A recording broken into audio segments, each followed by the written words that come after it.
बचाओ बचाओ हयान, मुझे बचाओ। रमशा ने चीख मारी तो हयान भाग के बाथरूम में आया। वो गीले कपड़ों में खड़ी अपने होशरबा सरापे से बेनियाज फर्श पर रेंगते कीड़े की तरफ देखती थर थर कांप रही थी। इसको देखते इससे लिपट गई। गीले सफ़ेद कपड़ों में लश्कारे मारता इसका सफ़ेद गोरा बदन इसके मर्दाना जज्बात को भड़का रहा था। इसकी हालत से बेनियाज वो मुझे हयान बचाओ, ये कॉकरोच मुझे काट लेगा, हयान मुझे बचा लो। हयान के सीने से लगी वो होले होले लर्जते कह रही थी। हयान का गंदमी चेहरा सुर्ख पड़ गया। वाह रमशा, तुम्हारी कुर्बत तो किसी क़यामत से कम नहीं, इसने दिल में सोचा और इसे छोड़कर वह गुस्से से बाहर जाने लगा। मगर रमशा ने इसे खींचकर सितमगर बना हम सफ़र। गांव में हर तरफ शाम का समा था। ठंडी हवाएं चल रही थी। चरिंद परिंद सब अपने अपने घरों को लौटने की तैयारी कर रहे थे। गांव वाले चारपाइयाँ डाले सहन में बैठे चाय की चुस्कियाँ ले रहे थे। गांव में एक तरफ वसी और अरीस एक शानदार सी हवेली बनी हुई थी जिसमें इस वक्त सब लोग बैठे चाय की चुस्कियाँ लेते खुश गपियाँ कर रहे थे। तभी अचानक बाबाजान ने ऐलान किया, हयान की शादी जल्द रमशा से होगी।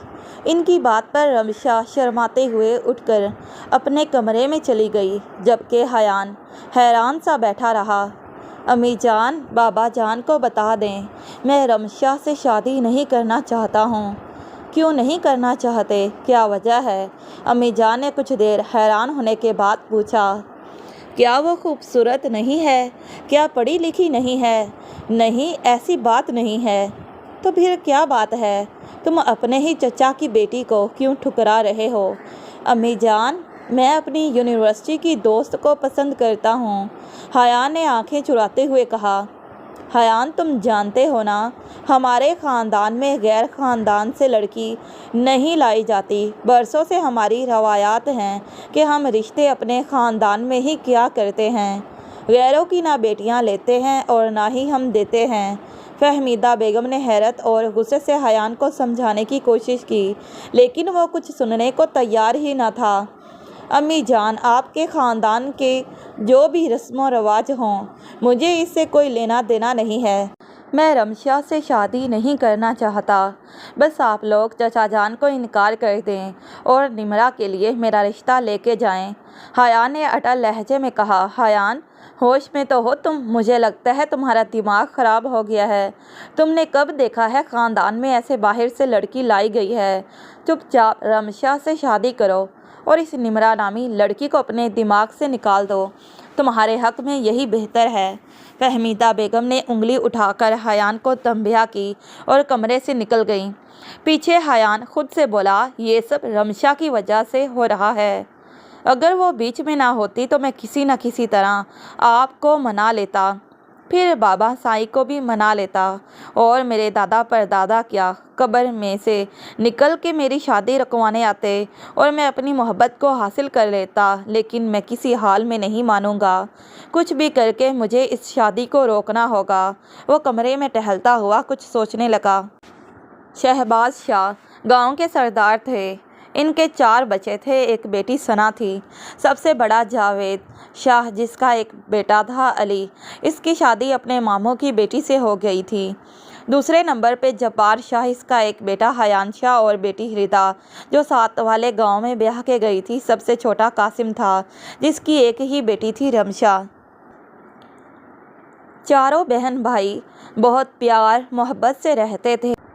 सना ब्याह के शहर चली गई थी, जबकि तीनों भाई गांव की बड़ी सी हवेली में रिहाइश पजीर थे।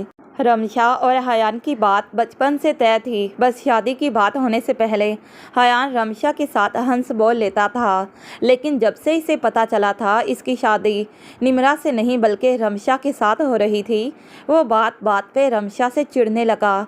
एक ही घर में रहते थे, इसलिए बार बार आमना सामना हो जाता था। शाम को भी रिमशा बुलाने आई कि आपको चचा जान बुला रहे हैं। हया ने इसे बुरी तरह डांट दिया। क्या मुंह उठा के तुम मेरे कमरे में घुसी आती हो? तमीज़ नहीं है? दरवाज़ा नॉक नहीं कर सकती थी? वो गुस्से से धाड़ा। दरवाज़ा खुला हुआ था। 18 साला रमशा ने डरते हुए कहा।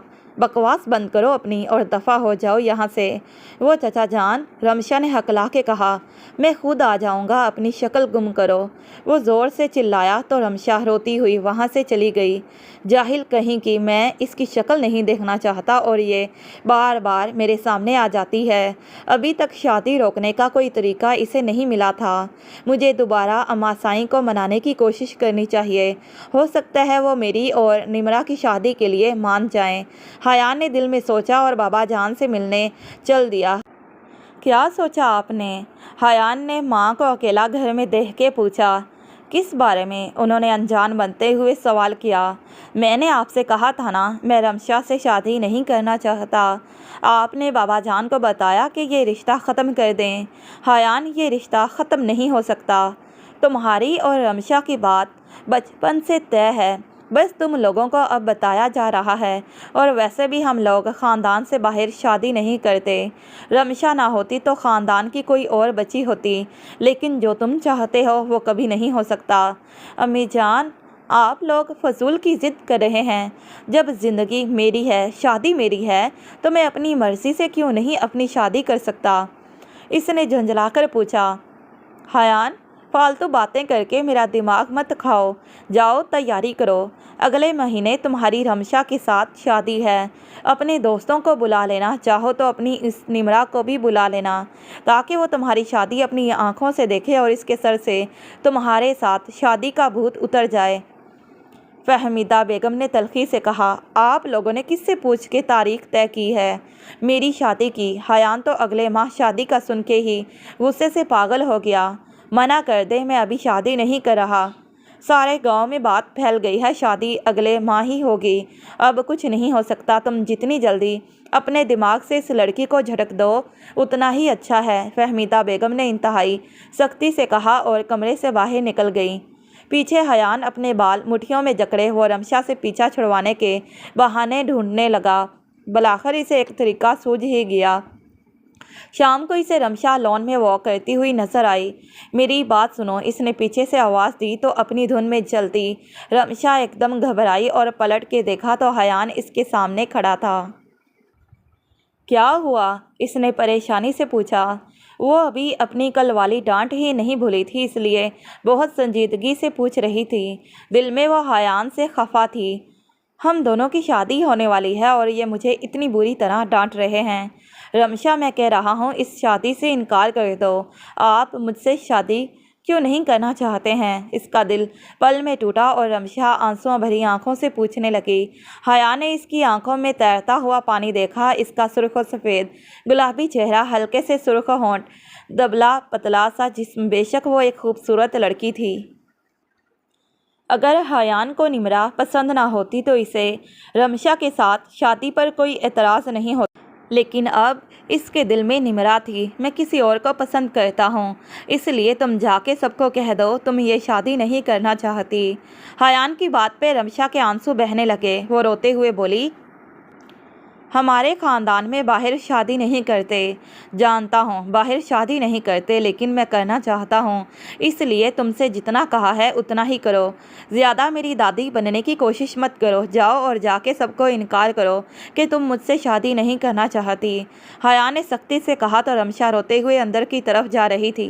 तभी इसकी टक्कर चची साईं से हुई। क्या हुआ है रमशा, क्यों रो रही हो? चची साईं, वो हयान कह रहा है वो मुझसे शादी नहीं करेगा।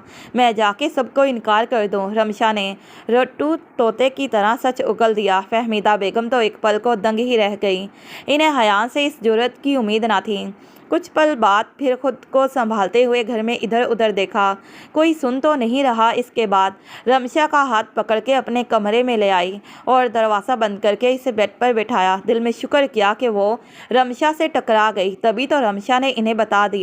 अगर वो ये बात किसी और को बता देती तो घर में तूफान आ जाता। बेटा, हयान गुस्से में है, इसलिए इसने ऐसा बोल दिया है। फिक्र ना करो, तुम्हारी और हयान की शादी ज़रूर होगी। लेकिन चची साईं, वो तो किसी और को पसंद करते हैं ना। अरे रमशा, तुम ज़रा सी बात पे परेशान हो रही हो। यूनिवर्सिटी में लड़कियों के साथ पढ़ता है, कोई लड़की अगर अच्छी लग गई तो क्या हम उसे अपने ख़ानदान में शामिल कर लेंगे? तुम जानती तो हो हमारी रस्मों रवाज को। हम कभी भी किसी गैर की बेटी ब्याह के नहीं लाए, आज भी नहीं लाएंगे। तुम दोनों की शादी तक इसके सर से इस लड़की का भूत भी उतर जाएगा। तुम परेशान मत हो, मैं इसे समझा दूंगी। लेकिन चची साईं, अगर वो ना माने तो? मैंने कहा ना तुमसे कि मैं उसे समझा दूंगी। और वैसे भी हमारी कोई चीज़ अगर किसी को अच्छी लग जाए तो हम उसे उठा के दे थोड़ी देंगे। हायान तुम्हारा है, आज से नहीं बचपन से। तुम उसे कैसे किसी और के हवाले कर सकती हो? अपने दिल से सारी फिक्र निकाल दो और खुशी खुशी अपनी शादी की तैयारियां करो। मैं हायान को समझाऊंगी, सब ठीक हो जाएगा। चची की बातों से रमशा को बहुत हौसला मिला और इसने भी दिल में सोचा, वो लोग कब पसंद की शादी करते हैं, इनके यहाँ तो बड़ों की मर्ज़ी से रिश्ते तय होते हैं। हायान भी 2-4 दिन में गुस्सा करके खुद ही हार मान जाएगा। बेटा बात सुनो। जी चची साईं, रमशा ने चौंक कर कहा। ये बात तुम किसी को नहीं बताना, वादा करो मुझसे। तुम ये बात हवेली में किसी को नहीं बताओगी? नहीं चची साईं, मैं किसी को भी नहीं बताऊंगी। चलो ठीक है, जाओ जाकर अपनी आज की शॉपिंग देखो जो तुम्हारी अम्मी तुम्हारे लिए शहर से करके लाई हैं। जाओ शाबाश, और जी लगा के शादी की तैयारियां करो। इन फजूल बातों पे तवज्जो देने की कोई ज़रूरत नहीं है तुम्हें। वो रमशा को अच्छी तरह समझाते हुए बोली तो रमशा सर हिलाते हुए रूम से चली गई। रमशा से बात करने के बाद हायान को यकीन था कि वो इस रिश्ते से इनकार कर देगी और इसकी भी इस रिश्ते से जान छूट जाएगी। अगले 2 दिन वो इस बात का मुंतज़िर रहा कि कब इसको बुलावा आए, कब घर में तूफ़ान आए, लेकिन ऐसा कुछ भी नहीं हुआ। उल्टा इसकी अम्मा साई ने आके इसे डांटा। तुम्हें क्या ज़रूरत थी रमशा से ऐसी फजूल बातें करने की? जब तुम्हें मैंने समझा दिया था कि हम बाहर से लड़की नहीं लाते, फिर तुम क्यों रमशा को इस्तेमाल कर रहे थे? सारे फजूल ख्यालात अपने दिमाग से निकाल दो और शादी की तैयारियां करो। ये शादी हर सूरत होगी। अम्मी जान, मैं ये शादी नहीं करूँगा। नहीं करोगे तो फिर ठीक है, तुम्हें इस लड़की के लिए जायदाद और अपने रिश्ते सब छोड़ने पड़ेंगे हमेशा के लिए। अगर तुमने रमशा से शादी ना की तो सोच लो, सारी उम्र हम में से किसी का मुंह नहीं देख सकोगे। रिश्तों को तो तुम गंवाओगे ही, मगर साथ में ही ये सारी जायदाद भी तुम्हारे हाथ से निकल जाएगी। आगे तुम्हारी मर्जी। इसकी माँ ने इंतहाई नाजुक वार किया।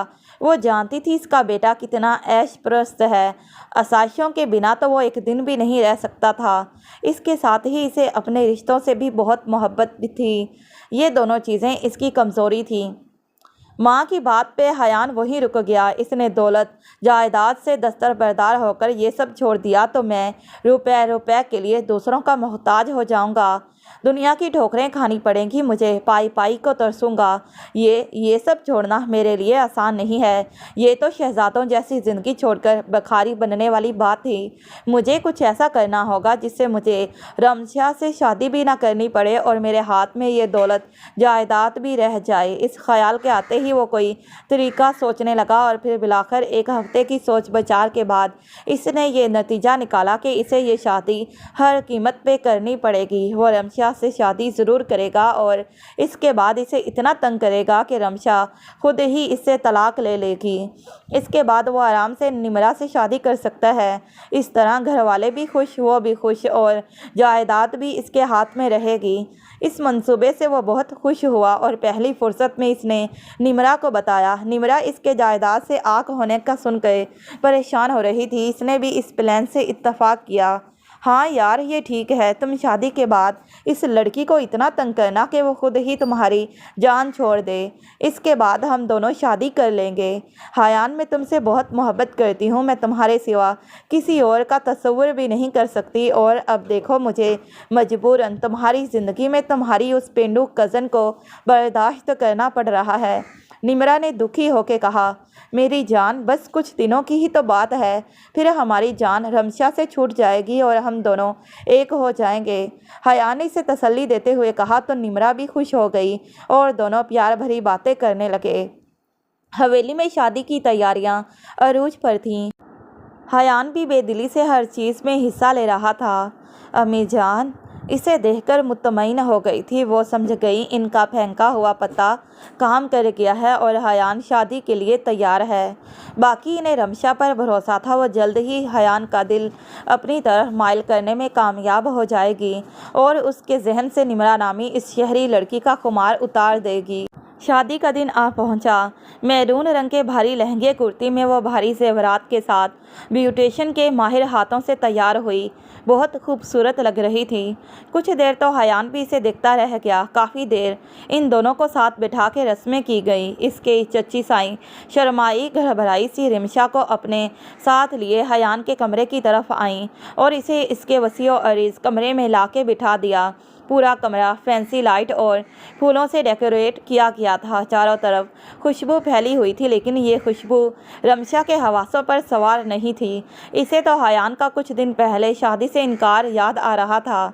इसे डर लग रहा था हयान इसके साथ शादी से इनकार न करने पर न जाने क्या सलूक करेगा। वो इसी परेशानी में बैठी थी जब हयान ने अंदर आके कमरे की कुंडी लगाई और पलट के बेड पे बैठी रमशा के पास आके बोला, तुम्हें किसने कहा मेरे बेड पे बैठो? जब मैंने तुम्हें कहा था इनकार कर दो शादी से तो तुमने इनकार क्यों नहीं किया? गुस्से से इसकी कलाई दबोचकर इसे अपने करीब करते हुए कहा। रमशा बेबसी से इसे देख रही थी।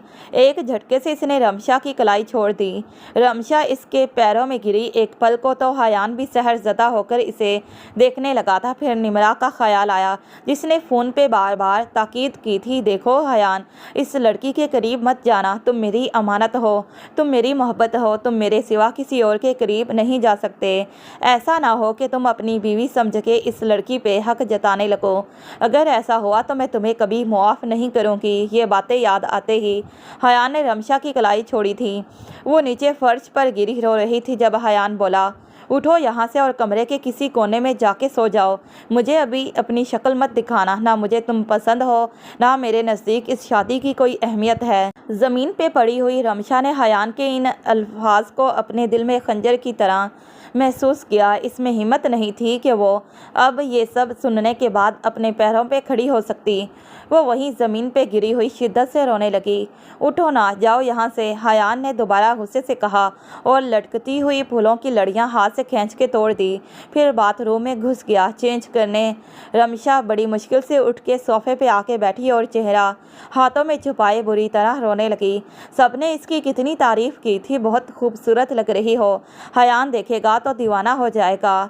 आज की रात तो वो तुम्हें सोने ही नहीं देगा, तुम थक जाओगी, लेकिन हयान तुम्हें आज़ादी नहीं देगा। इन सब बातों को सुनते इस वक्त तो वो शर्मा रही थी, लेकिन अब ये बातें इसको भी रुला रही थीं। बहुत देर वो सोफे पे बैठी रोती रही। हयान चेंज करके निकला, एक नज़र इस पे डाली और आगे बढ़ के बाल बनाने लगा। फिर जाके बेड पर लेट गया और निमरा को जवाब देने लगा, जो बार बार पूछ रही थी, तुम रमशा के करीब तो नहीं गए ना? हयान मैसेज पर लगा था। रमशा रोते रोते सो गई। सुबह के करीब जब इसकी आंख खुली, हयान बेड पर आराम से सो रहा था। वो दुखी नज़रों से इसे देखने लगी, जिसके चेहरे पर कोई शर्मिंदगी नहीं थी। फिर अपने लिए सजाई गई सेज को देखा। दुल्हन के लिए सेज कितने अरमानों से सजाई जाती है। वो बहुत चाहत और मोहब्बत से अपने दुल्हे का इंतज़ार करती है। इसका दुल्हा आएगा, इसे अपनी ज़िंदगी में वेलकम कहेगा, सारी ज़िंदगी साथ रहने का वादा करेगा, दुख सुख बांटने की कस्में खाई जाएंगी। लेकिन इसकी सुहागरात पर ऐसा कुछ नहीं हुआ। उल्टा इसके शौहर ने इसका हाथ खींचकर सेज से नीचे उतार दिया। वो खुद को बहुत बदकिस्मत समझ रही थी। आंखों से दोबारा आंसू बहने लगे। यूं ही रोते रोते वो अपना हार सिंगार उतारने लगी, जो बेकार ठहरा था, क्योंकि इसके दुल्हे ने तो इसे नज़र भर के देखा ही नहीं था। हाथों से चूड़ियाँ खींचते, कानों से बूंदें नोच के उतारते इसका दिल बहुत दुखी था। सब कुछ उतार के वहीं सोफे पे छोड़ा और अलमारी से एक सादा सा जोड़ा लेकर वॉशरूम की तरफ चली गई। अच्छी तरह मुंह हाथ धो के इसने कपड़े बदले और वापस आके इसी सोफे पर सुकड़ के लेट गई। कुछ देर बाद दरवाजे पर दस्तक हुई और चची साईं की आवाज़ आई। रमशा जाग गई। जी चची साईं, कहती हुई वो सोफे से उठ के दरवाजे की तरफ बढ़ी और आहिस्ता से दरवाज़ा खोल दिया। हयान ने तुमसे क्या कहा? रात को चची साईं ने पूरे कमरे का जायज़ा लेने के बाद पूछा। चची साईं, हयान ने मेरा हाथ पकड़ के मुझे सेज से नीचे उतार दिया। कहा मैं किसी और को पसंद करता हूँ। तुमने इनकार क्यों नहीं किया शादी से? मेरी ज़िंदगी में तुम्हारी कोई जगह नहीं है। रमशा ने अफसरदगी से कहा। चची साईं को हयान पर बहुत गुस्सा आया। इन्हें यकीन था हयान ने रमशा से कोई उल्टी सीधी बात ज़रूर की होगी, इसीलिए तो वो परेशान होती सुबह सवेरे ही दरवाजे पे आ गई थी। रमशा बेटा, तुम्हें बिल्कुल भी परेशान होने की ज़रूरत नहीं है। हम दोनों मिलकर हयान का दिमाग ठिकाने लगाएंगे। तुम देखना, जल्द ही हयान तुम्हारी मोहब्बत में दीवाना हो जाएगा। बस जैसे जैसे मैं कहूँ वैसे ही करती जाओ। ठीक है चची जान, रमशा ने उम्मीद भरे लहजे में कहा। तुमने हयान के साथ नॉर्मल रहना है, कल रात के बारे में कोई बात नहीं करनी। अब अच्छा सा तैयार हो जाओ पिंक कामेदार सूट में मैंने तुम्हारे लिए रखा है, इसको पहन के अच्छा सा मेकअप कर लो। कुछ देर में तुम्हें नाश्ते के लिए बुलाने आ जाएंगे। ठीक है चची साई ने कहा तो चची जान चली गई। इसने रूम में आके कपड़े निकाले और हयान के उठने से पहले अच्छी तरह तैयार हो गई थी। हयान की आंख खुली तो रमशा सजी सवरी सोफे पे बैठी थी। हयान इग्नोर करता अलमारी से कपड़े लेकर वॉशरूम में घुस गया। वहाँ से निकलकर बाल बनाने लगा। मेरी मुंह दिखाई, रमशा ने इसके पास आके कहा। बहुत शौक है मुंह दिखाई लेने का, हयान ने तंज किया कहा। शौक नहीं, अपनी और आपकी इज्जत का ख्याल है। हयान ने नासमझी से देखा। नीचे सारा ख़ानदान मौजूद है, सब पूछेंगे क्या मिला। मुँह दिखाई में इसलिए मांग रही हूँ, अपना और आपका तमाशा नहीं बना सकती। बात हयान की समझ में आ गई। अगर घर में सबको पता चल जाता तो इसकी शामत आ जाती। इसने खामोशी से टेबल पे से उठा के डिब्बा इसके हवाले किया। रमशा ने खोलकर देखा, इसमें खूबसूरत से कंगन थे। कुछ देर में दस्तक हुई और सुल्ताना भाभी नाश्ते पर दोनों को बुलाने आ गई। सबने हंसते मुस्कुराते मिलकर नाश्ता किया। रमशा ने किसी को मालूम नहीं होने दिया कि रात कुछ गैर मामूली हुआ था। रमशा को सबके साथ मुस्कुराते देख हयान ने शुक्र किया इसकी जान बच गई है। वलीमे पर रमशा सिल्वर मैक्सी में बहुत प्यारी लग रही थी। वलीमे से थक के रूम में आई, ज्वेलरी उतारते वक्त हयान से बोली, ये नेकलेस खोल दे, मुझसे नहीं खुल रहा। मोबाइल छोड़कर हयान इसके पास आया। नेकलेस खोलते हुए इसके हाथ जब इसकी शिफाफ गर्दन से टकराए तो दोनों को एक साथ करंट लगा। हयान ने दिल में एतराफ़ किया, रमशा तुम बहुत खूबसूरत हो, और हुक खोल के पीछे हट गया। रमशा ने खूबसूरत सी लाल नाइटी पहनी और बेड पर हयान से ज़रा फासला रख कर लेट गई। बीच में कुशन रख दिया। तुम्हें कहा था ना बेड से दूर रहो। कैसे दूर रहूं? मेरे जहेज़ का बेड है, मेरा पूरा हक है इस पर। अगर आप चाहें तो किसी और कमरे में जाके सो जाएं, लेकिन फ़ायदा कोई नहीं होगा, क्योंकि चची साईं आपको वापस इसी कमरे में भेज देंगी, इसलिए कि हमारे यहाँ मियाँ बीवी एक ही बेड पर सोते हैं। रमशा के जवाब ने हयान के छक्के छुड़ा दिए। बेइज्जती के एहसास पर इसने सोचा सोफ़े पर सो जाए, लेकिन सोफ़ा छोटा था। सारी रात बेआराम होता। अगर एक दिन सो जाता तो रोज़ सोना पड़ता, इसलिए चुपचाप बेड पर ही सो गया। शादी के 15 दिन बाद रमशा ने नोट्स बनाते हयान के थकनज़दा चेहरे को हमदर्दी से देखते पूछा, आपको चाय बना दूँ? हयान ने नज़रें उठाकर इसकी तरफ देखा। कोई ज़रूरत नहीं है तुम्हें मेरा कोई काम करने की, दुरुस्तगी से कहकर वो फिर से अपने काम में मसरूफ़ हो गया। अगले दिन हयान यूनिवर्सिटी जाने के लिए तैयार हो रहा था। अब इसका यूनिवर्सिटी का लास्ट ईयर चल रहा था।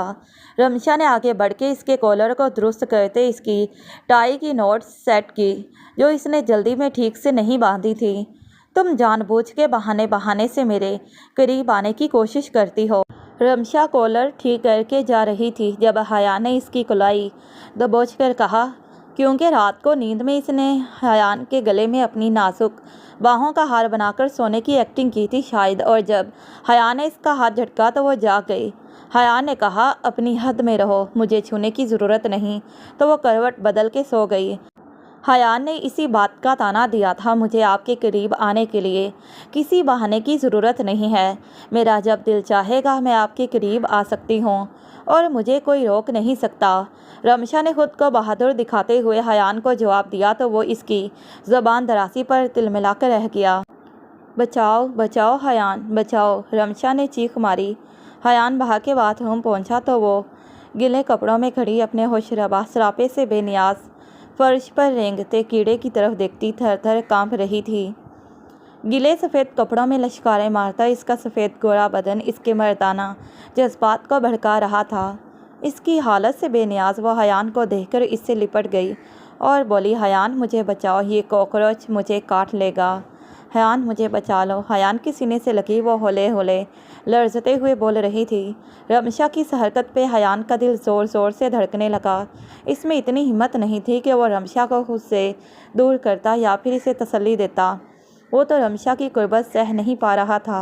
रमशा कुछ देर बचाओ बचाओ करती रही। जब हयान ने कोई जवाब ना दिया तो इसने हैरत से हयान के चेहरे की तरफ देखा। हयान का गंदमी चेहरा देखा जो इसे सुर्ख लगा था। इससे पहले कि वो इसे छोड़कर गुस्से से बाहर निकलता, रमशा ने इसकी शर्ट को जकड़कर इसे एक झटके से अपनी तरफ खींचना चाहा, मगर तवाज़ुन बिगड़ने पर वो इस पर अपना भारी वज़न डाले इसके साथ सीधा बाथटब में गिरा था। इसकी इस हरकत पर हयान का ज़ब्त जवाब दे गया। इससे पहले कि वो रमशा को कुछ कहता, वो जल्दी से बोली, मेरा पैर स्लिप हो गया था। इसने लबों तले दांतों को दबाते कहा। इसकी इस हरकत पर इसे गुस्से से घुरा, जिस पर अपनी पोजीशन का ख्याल करते इसने शर्मा के हयान शाह से अलग होना चाहा, मगर वह इसको अपने सख्त हिसार में कैद करता सर्द महरी से बोला, आइंदा ऐसी हरकत की तो जान से मार दूंगा तुम्हें। इसने घुराकर कहा और इसके ऊपर से उठ गया। वो बाथटब से उठी तो इसने फर्श पर नीचे देखा। कॉकरोच तो भाग चुका था। वो खजल सी होती हयान की घुड़ियों पर वॉशरूम से भागी थी, मगर हयान अब तक वहीं अपनी जगह पर सुन खड़ा था। दूसरी तरफ अब रमशा का खुद का दिल शर्म से सुर्ख पड़ते 100 की रफ्तार से धड़क रहा था और वो अपनी बेख्तियार की जाने वाली हरकत पे खुद से शर्मा रही थी। कुछ देर बाद हयान बाथरूम से निकला तो खुद को संभाल चुका था। रमशा भी रुख मोड़ के मोबाइल में ऐसा तासुर दे रही थी जैसे इसने कुछ किया ही नहीं। हयान ने पानी का गिलास भर के पिया और अपने मुँहज़ोर जज्बों को ठंडा करने लगा। तो वाह रमशा, तुम्हारी कुर्बत तो किसी क़यामत से कम नहीं। रुख मोड़ के बैठी रमशा को देखते वो दिल में बोला और कमरे से बाहर निकल गया। रमशा समझ गई थी वो इसका सामना करने से घबरा रहा है। इसने दिल में कहा, कितना भागोगे, आना तो तुम्हें मेरी ही बाहों में है। हयान, मुझे आइसक्रीम खानी है। वो यूनिवर्सिटी में था जब रमशा की कॉल आई। हयान, किसका फ़ोन है? पीछे से एक नुस्वानी आवाज़ सुनाई दी। रमशा समझ गई ये आवाज़ निमरा की होगी। इसने बहुत प्यार और लगावट से कहा, हयान चलो ना, मेरा आइसक्रीम खाने को बहुत दिल चाह रहा है। अभी मेरी क्लास है। हयान रुखाई से बोला। निमरा तकरीबन फ़ोन के साथ चिपकी हुई रमशा की बातें सुन रही थी। ठीक है, 1-2 जितनी भी क्लासें हैं वो लेकर आओ। मैं तुम्हारी पसंदीदा ब्लैक फ़्रॉक पहनती हूँ, फिर दोनों आइसक्रीम खाने चलेंगे। रमशा ज़ोर से बोली और खुदा हाफिज़ कहकर फ़ोन बंद कर दिया। मुझे तो तुम कहते हो कि तुम अपनी बीवी से सीधे मुँह बात नहीं करते, तुम्हारे और इसके बीच में कोई ताल्लुक़ नहीं, लेकिन मुझसे छुपाकर तो तुम्हारी ज़िंदगी में बहुत कुछ चल रहा है। मतलब तुम मुझसे झूठ बोलते हो? निमरा शकी लहजे में बोली। मैंने तुमसे कोई झूठ नहीं बोला। हयान ने तड़प कर कहा, तुम अब भी झूठ बोल के मुझे अपनी बातों में उलझाने की कोशिश कर रहे हो। अगर तुम अपनी बीवी के साथ सख्ती से पेश आते, तुम्हारे और इसके दरमियान फासले होते, तो क्या वो तुम्हें इस तरह कॉल करके आइसक्रीम खाने की फरमाइश करती? निमरा ने तैश में आकर कहा। इससे यकीन था हयान इससे झूठ बोलता रहा है। मेरा यकीन करो, ऐसा कुछ भी नहीं है। मैं इसके करीब तक नहीं गया अभी तक, लेकिन वो ना जाने किस मिट्टी की बनी हुई है। मेरे साथ बहुत अच्छी तरह से रहती है, मेरे गुस्से को भी खातिर में नहीं लाती, किसी बात का बुरा नहीं मानती। हाँ, वो तो इंसान ही नहीं है, इसके जज्बात ही नहीं, वो तो पत्थर की मूरत है। अब मुझसे झूठ बोलना बंद कर दो, मुझे तुम्हारी किसी बात का यकीन नहीं है। निमरा, मैं जल्दी तुम्हें खुशखबरी सुनाऊंगा। मैं इसे ज़्यादा वक्त अपनी ज़िंदगी में नहीं रखूंगा, फिर तुम्हें यकीन आ जाएगा मैं सच कह रहा था। हाय, क्या तुम सच में रमशा को अपनी ज़िंदगी से निकाल दोगे? हाँ बिल्कुल, क्योंकि मैं तुमसे मोहब्बत करता हूँ, तुम्हारी जगह कोई नहीं ले सकता। हयान ने मोहब्बत से कहा। निमरा ने इसकी बात पे यकीन कर लिया, ये सोच के कि चलो कुछ वक्त देख लेते हैं, दूध का दूध और पानी अलग हो ही जाएगा। शाम के वक्त जब हयान बाहर से आया तो रमशा ट्राइफल का छोटा सा बाउल लिए मज़े से ट्राइफल खा रही थी। हयान कुछ देर इसे देखता रहा, फिर बोला, ये मेरे लिए भी लेकर आओ, क्योंकि हयान को ट्राइफल इंतहा ही पसंद था। ख़त्म हो गया है, कहाँ से लाऊं? रमशा ने बेनियाजी से कहते हुए चम्मच भर के मुंह में रखा। क्या ख़त्म हो गया है? हयान सदमे से बोला। जब अम्मा साई को पता है कि मैं ट्राइफल शौक से खाता हूँ, फिर मेरे लिए क्यों नहीं रखा? इसमें चची साई की कोई गलती नहीं है। मैंने ट्राइफल बनाया ही इतना लजीज था कि सब घर वालों ने फ़ौरन ही ख़त्म कर दिया। ये छोटा सा बाउल भी मैंने बहुत मुश्किल से बचाया है। रमशा की बात पर वो मुँह देख के रह गया। रमशा को खाते देख इसका भी दिल अब ललचाने लगा था खाने को, लेकिन आज तो रमशा ने हद कर दी। इसने एक दफ़ा भी हयान को खाने को नहीं बोला था, बल्कि इस बार वो हयान की बेबसी पर इंजॉय करती इसके सामने मज़े ले लेकर खा रही थी। हयान की समझ में नहीं आ रहा था वो जाके कैसे कहे इसे ट्राइफल खाना है। अपनी तरफ से वो रमशा से फासला रखता था।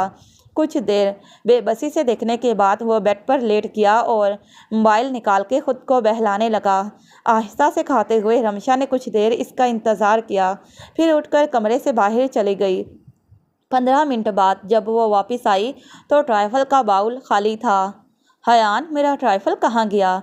रमशा ने मसनूई हैरत से पूछा। जानती थी वो कि हयान ने खाया है, इसलिए तो वो कमरे से बाहर गई थी, मगर वो इस पर ऐसा कोई तासुर नहीं देना चाहती थी कि इसे लगे कि वो इसकी परवाह करने लगी है। वो मैंने खा लिया, हयान ने आहिस्ता से कहा।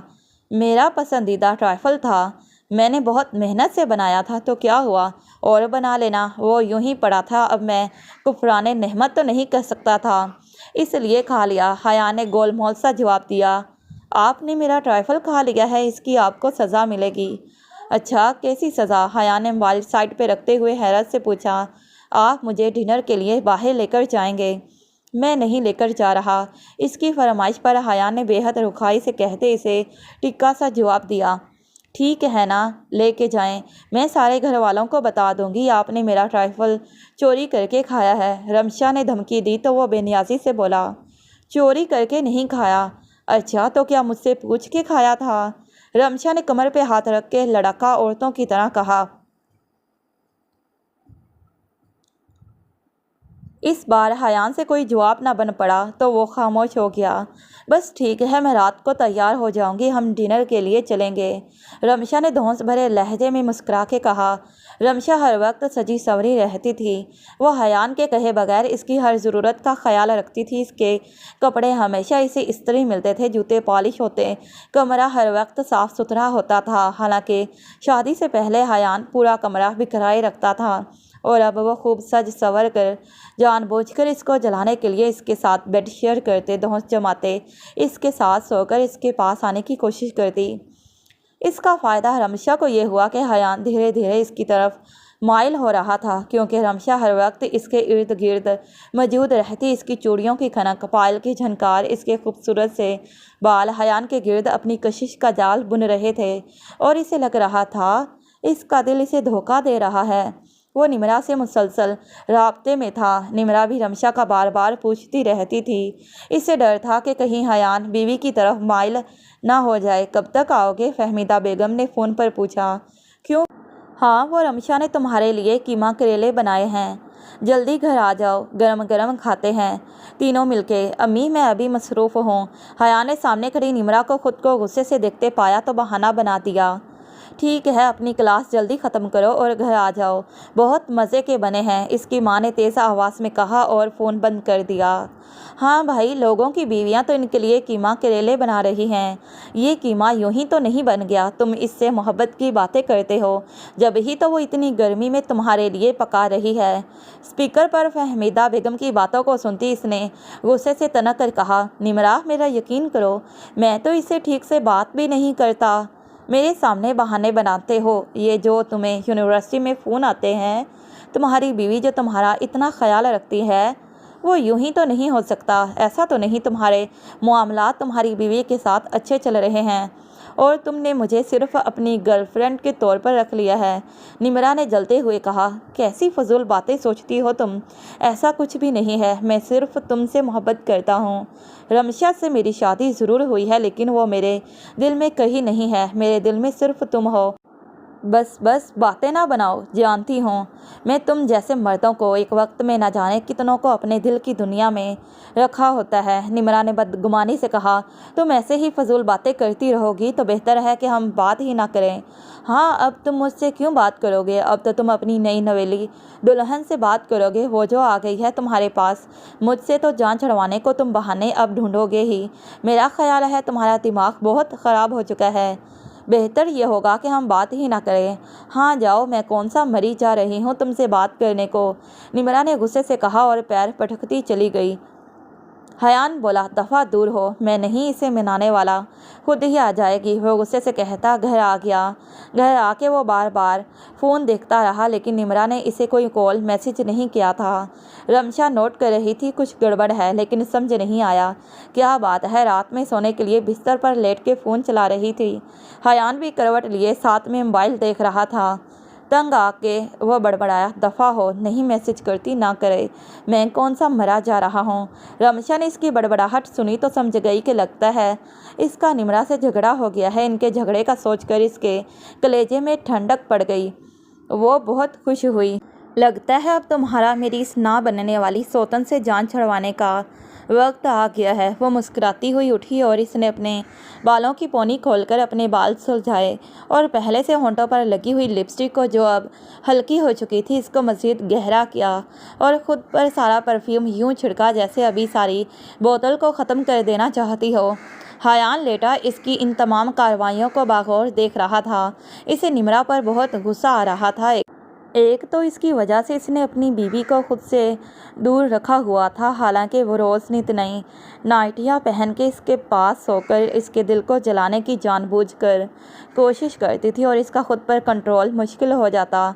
दिल चाहता था कि इसे अपनी दस्तरस में लेकर अपनी रूह की प्यास बुझा ले, लेकिन फिर इसके दिल में निम्रा का ख्याल आ जाता। वो निम्रा को धोखा नहीं देना चाहता था, मगर वो फिर भी रमशा की तरफ माइल होने लगा था। अब भी खड़े रमशा को देख रहा था, जो खुद को खुशबू में बसा रही थी। रमशा, तुम रोज़ मेरे ज़ब्त का इम्तिहान लेती हो, वो आहिस्ता से बड़बड़ाया। रमशा खुद पर इसकी नज़रें महसूस कर रही थी। गहरे नीले रंग की नाइटी में वो चलती हुई बेड तक आई और अपनी जगह पर आकर लेट गई। इसका गोरा जिस्म नाइटी में चमकता हयान शाह को अपना दीवाना बना रहा था। रमशा, तुम्हारे पास कितने कलर की नाइटियाँ हैं? इस पर नज़रें जमाए हयान ने बेख्तियार पूछा। क्योंकि आए दिन तुम्हारी नाइटी का कलर चेंज होता है। रमशा पल भर को हैरान हुई। 2 माह बाद बिलाखिर इसके मियाँ को इसकी नाइटियाँ नज़र आ ही गई थीं। लाल, हरी, पिंक, ग्रीन, ब्लैक, 5 कलर की हैं। और भी बहुत से रंग हैं जिनके मुझे नाम नहीं याद। वो जोश से उठकर बैठ गई और उंगलियों पर गिनने के बाद बताने लगी। 6 कलर की हैं। हयान बेसाख्ता ही बोल उठा। नहीं, 5 कलर की हैं, मैंने अभी गिनी हैं। रमशा जोर दे के बोली। 6ठा रंग तुमने पहना हुआ है। ओह, ब्लू कलर, इसे तो मैं भूल ही गई। रमशा खुश होकर बोली। आपको कौन से रंग की नाइटी पसंद है हयान? रमशा ने अचानक पूछा। रेड कलर की, इसके मुंह से बेसाख्ता निकला। मुझे तो ब्लैक पसंद है, रेड कलर ज़्यादा अच्छा नहीं है। रमशा ने मुंह बना के कहा तो हयान हंस दिया। इसे तो रमशा लाल रंग में खिलता गुलाब लगती थी। रमशा भी मुस्कुराने लगी। फिर अचानक कुछ ख्याल आया तो बोली, हयान, आप मुझसे दोस्ती करेंगे? हयान तो हैरान रह गया। इसका दिल कह रहा था रमशा से दोस्ती कर ले। इसने फ़ौरन ऑफ़र एक्सेप्ट की। यूं दोनों में दोस्ती का आगाज़ हुआ। हयान ने 2 दिन निम्रा के फ़ोन का इंतज़ार किया, लेकिन निम्रा ने इससे कोई राब्ता नहीं किया। हयान को बहुत गुस्सा आया। अगले दिन जब वो यूनिवर्सिटी पहुंचा तो निम्रा हयान शाह को दूसरे डिपार्टमेंट के लड़के के साथ दिखाई दी। हयान को बहुत गुस्सा आया। क्लास से निकलते वक्त इसने निम्रा का रास्ता रोक कर कहा, मैं 2 दिन से तुम्हारे मैसेज का इंतज़ार कर रहा हूँ, लेकिन तुमने मुझसे कोई राब्ता नहीं किया। मैं क्यों राब्ता करूँगी? तुम भी तो राब्ता कर सकते थे। निम्रा बेहद रुखाई से बोली। गलती तुम्हारी थी, तुम्हें मुझे सॉरी कहना चाहिए था। हयान ने अपनी बात पर जोर दिया। मेरी गलती? कौन सी गलती? मेरी कोई गलती नहीं थी। तुम ही अपने दिल के हाथों मजबूर अपनी बीवी के करीब जा रहे हो और मुझसे ये चाहते हो कि मैं सालों तुम्हारी गर्लफ्रेंड बनी रहूं, और तुम मुझे ये दिलासा देते रहो कि तुम्हारे और तुम्हारी बीवी के दरमियान कोई रिश्ता नहीं है। निम्रा ने दबे लहजे में गुर्राते हुए कहा। निम्रा, मैं ऐसा कुछ नहीं चाहता। ये बस तुम्हारी गलत फहमी है। वो निम्रा के इल्ज़ाम पर तड़प कर बोला, हाँ अब तो तुम यही कहोगे मेरी गलत फहमी है, क्योंकि मुझे समझ जो आ गया है, मैंने अपना जीवन साथी चुन लिया है। और वैसे भी अनवर तुमसे ज़्यादा पैसे वाला है, वो मुझे बहुत पसंद करता है, इसलिए अब तुम मेरी जान छोड़ो। मैं तुम्हारे साथ और बेवकूफ़ नहीं बन सकती। आज से तुम अपनी ज़िंदगी जियो और मुझे मेरी ज़िंदगी जीने दो। अब से हम दोनों के रास्ते अलग हैं, निम्रा ने इंतहाई सख्त लहजे में कहा और क्लास से बाहर निकल गई। हायान हैरान परेशान सा अपनी जगह पर खड़ा रहा। इसका और निम्रा का 2 साल का साथ था, वो इस साथ को इतनी आसानी से ख़त्म करके चली गई, जबकि हायान तो इसके लिए बहुत संजीदा था। वो तो इसे हमेशा के लिए अपनी ज़िंदगी में शामिल करना चाहता था। लेकिन इसकी किस्मत अच्छी थी जो इस पर निम्रा की हकीकत शादी से पहले ही खुल गई। अनवर पैसे वाला है, इसलिए निम्रा ने अब इससे दोस्ती कर ली। मतलब वो मेरे साथ भी सिर्फ पैसों के लिए थी। इसीलिए तो इसने मुझे कहा था कि अभी रिमशा से शादी कर लो, बाद में इसे इतना तंग करना कि वो खुद ही चली जाए। ऐसे तुम्हारे घर वाले तुम्हें आँख नहीं करेंगे। रमशा जब तुमसे तलाक ले लेगी फिर हम दोनों शादी कर लेंगे। इस वक्त हयान ने जोश में हाँ कर दी थी। इसे अब समझाया निम्रा ने इसे रमशा से शादी करने को क्यों कहा, ताकि घर वाले इसे जायदाद से आंक ना करें, क्योंकि वो तो मेरी दौलत से प्यार करती थी, मुझसे नहीं। अगर मैं कंगाल हो जाता तो वो बहुत पहले का मुझे छोड़कर जा चुकी होती। कितना बड़ा बेवकूफ़ है तू हयान, एक लड़की के हाथों बेवकूफ़ बनता रहा। वह अपनी आसाइशों के लिए तुझे सीढ़ी बना के इस्तेमाल कर रही थी और तू कठपुतली की तरह इसके इशारों पर नाचता रहा।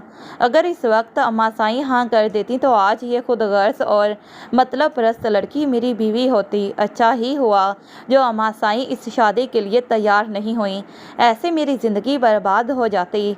हया ने दुख से सोचा और घर के लिए निकल गया। घर आके वो रूम में लेट गया। रमशा नहा रही थी। जब नहा के निकली तो हयान को बेड पर लेटे देखा।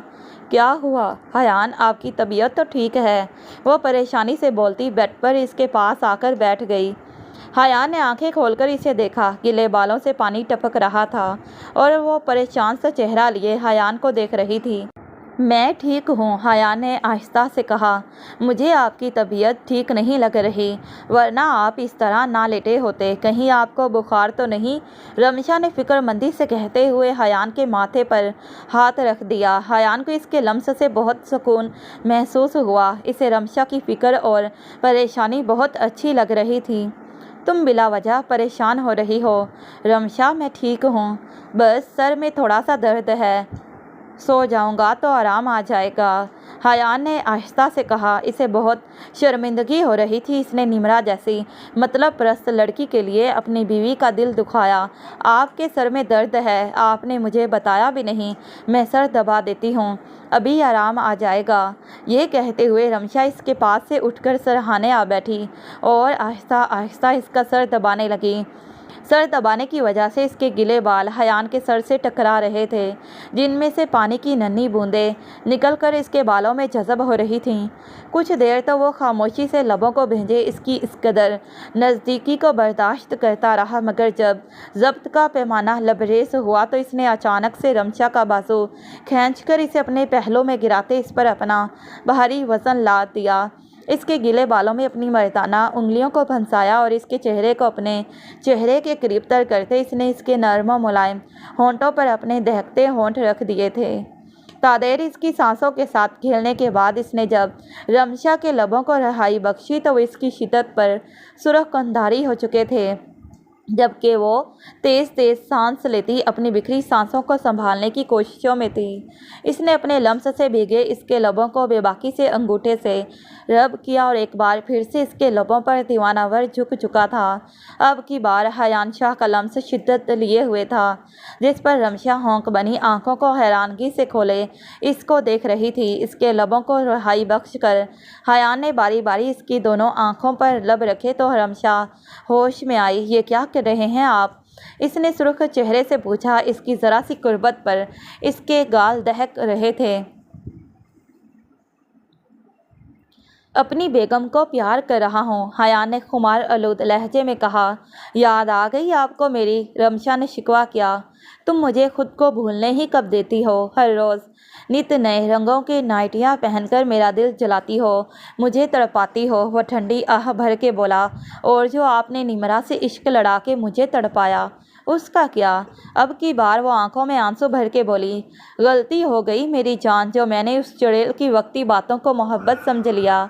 असल मोहब्बत तो मुझे तुमसे है मेरी चिड़िया, आज से नहीं शादी के दिन से। बस ये बात समझने में मुझे बहुत वक्त लग गया। प्लीज़ तुम मुझे माफ़ कर दो, हयान ने इंतहाई शर्मिंदगी से कहा। हयान, आपने मुझे बहुत दुख पहुंचाया है। पता है मुझे कितना दुख होता था ये सोच कर के मेरा शोहर किसी और का दीवाना है। इसे मुझ में ज़रा भी दिलचस्पी नहीं। मेरा वजूद, मेरी ज़ात इसके लिए बेमानी है। कभी कभी तो मुझे खुद से नफ़रत होने लगी थी कि मैं कैसी औरत हूँ, अपने ही शोहर को अपनी तरफ मुतवज्जा नहीं कर सकती। रमशा ने रोते हुए कहा तो हयान के दिल पर एक बोझ सा आ गिरा। कितना कमज़र्फ मर्द था वो, जिसने एक गैर औरत के लिए अपनी बीवी को इतनी अजियत दी, इसे खुद अपनी ही नज़रों में गिरा दिया, खुद अपनी इज्जत को गैर के सामने बेवकत किया, रद्द किया।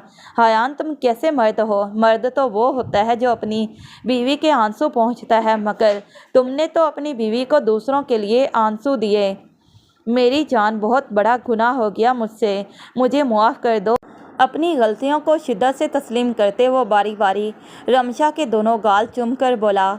हयान, आपने सिर्फ मुझे नहीं बल्कि चची साईं को भी बहुत दुख दिया है, वो भी आपकी वजह से बहुत परेशान थी। रमशा ने इसे अपनी सास का दुख याद दिलाया, जिन्होंने इस सफ़र में रमशा को बहुत सपोर्ट किया था। जानता हूँ अम्मी जान को भी मेरी वजह से बहुत दुख पहुँचा है। मैं इनसे भी मुआफ़ी मांग लूँगा और वादा करता हूँ आगे से मेरी वजह से आप दोनों को कोई परेशानी नहीं होगी। अब इजाज़त है, अपनी रूठी बीवी को मना लो, हयान ने प्यार से कहा तो रमशा ने शर्मा के सर झुका लिया और इसकी इजाज़त मिलने पर वो साइड लैंप की रोशनी को बुझाकर इस पर हावी होता चला गया। अब आने वाले वक्त में ढेरों खुशियाँ रमशा की मुंतज़िर थी। अल्लाह ने इसे इसके सब्र का बेहतरीन अनाम दिया था। वो हयान के साथ खुश थी, बहुत खुश। 1 साल बाद अल्लाह ने इन्हें एक प्यारे से बेटे से नवाजा था। इनकी ज़िंदगी मुकम्मल हो गई थी। एक दिन वो दोनों शॉपिंग के लिए शहर गए थे। वहाँ मॉल से निकलते वक्त हयान ने निमरा को देखा। वो पुराने से कपड़ों में रेडी वाले से सब्ज़ी खरीद रही थी। निमरा हयान को देखते ही इसकी तरफ बढ़ी। हयान, मुझसे गलती हो गई जो मैंने तुम्हें छोड़ के अनवर का इंतखाब किया। इसने शादी के 1 साल बाद ही मुझे तलाक दे दी थी। हयान, मैंने कभी अनवर से मोहब्बत नहीं की, मैं हमेशा तुमसे मोहब्बत करती थी, आज भी करती हूँ। सॉरी निमरा, मैं अपनी ज़िंदगी में आगे बढ़ चुका हूँ और अब मेरी ज़िंदगी मेरी बीवी के साथ मुकम्मल है और इसमें तुम्हारी कोई जगह नहीं है। हयान इतना कहकर रमशा का हाथ पकड़े आगे बढ़ गया। पीछे निमरा अफसोस से इसे देखती रह गई। ख़त्म शुद्ध। तो प्यारे रीडर्स, आप सबको ये नॉवल कैसा लगा? आखिर में अपनी राय का ज़रूर इजहार कीजिएगा और अगर चैनल को सब्सक्राइब नहीं किया तो चैनल को सब्सक्राइब कर लें और मज़ीद नए दिलचस्प नॉवल पढ़ने के लिए हमारे चैनल के साथ जुड़े रहें। Thanks for watching this video.